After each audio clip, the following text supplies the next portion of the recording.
बौद्धन खिलारमध्ये आपल्या सर्वांचं स्वागत. आज नागठाण यात्रेनिमित्त आपण आज खिलारचं प्रदर्शन आहे तिथं आलोय. तर मालक आहेत, त्यांच्या गाईचा नंबर आलाय. तर नमस्कार दादा, आपल्या चॅनलला ओळख करून द्या. वैभव बसू सोळंके, राहणार नागठाणे. बरं, आता आपले वासराचं म्हणजे कुठल्या गटात खेळावलं? दुसऱ्या गटात खेळवली. हां, आदत महिन्यात ती आदत आहे, अजून 6 महिन्याची गाभण आहे. बरं, कुठल्या बैलाची पैदास आहे काय? पैदास सांगता येणार नाही.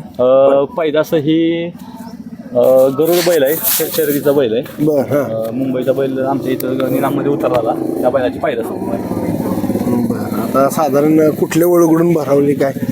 आम्हाला पहिलवान माझ्याकडून भरवली. बरं, आता आपल्याकडं किती वर्ष झालं आपण खिलार पाळतोय? आता बरं, आता खिलार पाळायचं कारण किंवा एक नाद म्हणून काय सांगाल? नाद म्हणून नाद म्हणून. बरं, बघू काय नाही, सुरू खिलार प्रामुख्यानं पाळायचं कारण काय? नाद म्हणून, परत संस्कृती म्हणून. बरं, आवड आहे. खिल्लारपासून खूप फायदे आहेत आपल्या शेतीला. हां, शेतीला आता गोमूत्र वगैरे रास आपण जैविक शेती खिल्लारच्या शेणापासून किंवा तिच्या गोमूत्रापासून आपण जैविक शेती करू शकतो. तसंच घरात आय आणि गोट्यात गाय ही मराठी माणसाच्या मन आहे की आपण आपल्या जसं आपण आपल्या मागच्या पिढीने जोपासली तसं आपण यंग जनरेशनने पण ती जोपासली पाहिजे. पुढं हा वारसा चालला पुढे हा पाहिजे. वारसा चालत गेला पाहिजे.